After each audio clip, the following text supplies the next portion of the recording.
Hi guys, in this video I'm going to show you how to replace the toilet tank fill valve if it's needed, but I'm also going to show you how to adjust the old one and clean it inside, so maybe a replacement is not needed. So stay tuned till the very end of the video. Fluidmaster toilet fill valve. Here we are talking about the model 400A, but I guess it's pretty much same with all these models. So I'm going to show you how to do. I have already done it and it worked much better than expected. I did only use about 10 to 15 minutes, but I'm going to show you what you have to do. It's very easy. So of course, first we have to remove the lid here. And then we have access to this thing here, and that's the part. The good thing is it's not connected. We can replace them individually, but usually when the water is not stopping, then here's the problem. But you need to check if it's really broken. Maybe it is not broken. There are actually three important parts here. There is this floater here, and this has to move. If this is stuck, it won't move. So if there is a lot of build up here inside, it could be that it's not floating, it's not moving, and then you don't need to replace it, you just need to clean it. Also check for the distance. You can change the distance here. If the distance here is too small, then it also won't stop. You can increase the distance here by just turning it. There's a plus and a minus, just check on that and then turn it. You don't need any tools. But if everything is alright, then it could be a problem here in the valve inside. With some of the models you can check it. You can remove this cap here. Needs a little bit of power, can't do that with one hand. And then you can check if it's working or not. You can see that here how this thing is working. Usually when it's moving, and when it's moving up, it should stop. When it's moving up and not stopping, then there's a problem with the valve and it needs to be replaced. Let's see what we can do in this case. We can remove this here. Just untighten all these things here, and then we have access to it. Then we can remove this thing here, and then we can turn it counterclockwise a little bit. Should be able to remove it. And sometimes there's a little bit of dirt here in between. I can't see anything, so probably it's just tear and wear here. But sometimes you have some stuff here in between. Clean it out and then put it back here with the cap as well. And then you don't need to buy a new toilet fill valve. You can actually reuse the hose here, but you can also replace it. It comes with this set. So of course, first what we have to do is to stop the water here. We turn this off fully and then we drain the water out. Make sure that you're using the large button. But there's still some water inside, and then you have two options. First option is you bring a large bucket and a towel and a large hammer. Yeah, actually no hammer, you don't need a hammer at all, that was just joke. But you need a large bucket which fits underneath here, which can be a little bit difficult. Don't use a small one because it can overflow, and also a large one doesn't fit maybe underneath.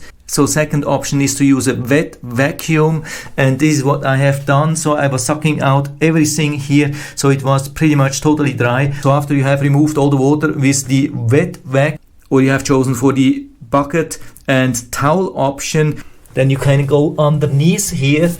It's a little bit tight, but I hope you can see there are two nuts here underneath. There's one on top which secures the valve, and there's another one which connects this hose here to the toilet tank. So you have to remove both of them. Usually no tools are needed. You should be able to do this with your hands. And then you can remove the old valve from top.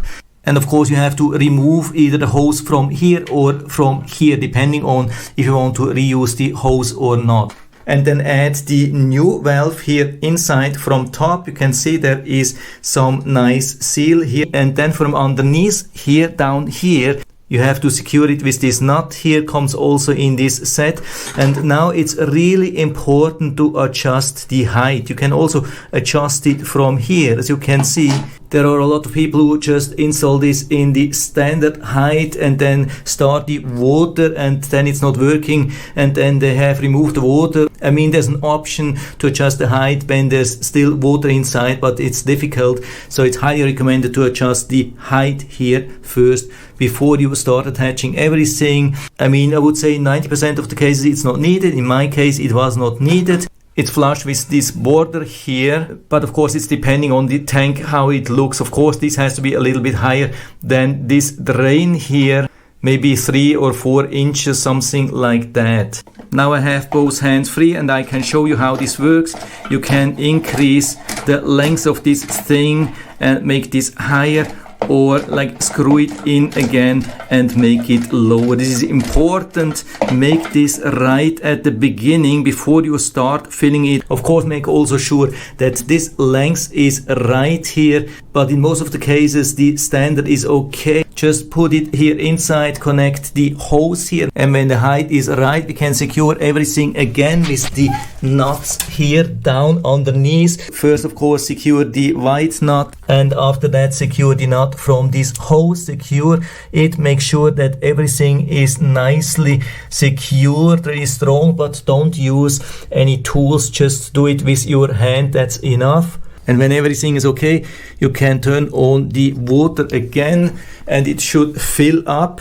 Just keep the lid open to check what's going to happen, if this is the right distance and the hose is at the right place. So it should stop when this lever is about in the horizontal position. And here it has done. We have also a little bit of a distance here. When it's too high, I mean, even when it stops, but when it's too high, then is a risk that over time it will overflow. So I would then increase the distance here, that it keeps the water a little bit below the maximum filling here. So there's no risk over time that it will start endless filling and wasting the water and your money. So here in this case everything seems to be right. We can add the lid and should be good for another at least 5 to 10 years. And so I can highly recommend you to do it on your own. You can easily save $100, $200 or so. No big deal. 10 minutes, 15 minutes. If you don't feel confident to do it on your own, ask somebody else to assist.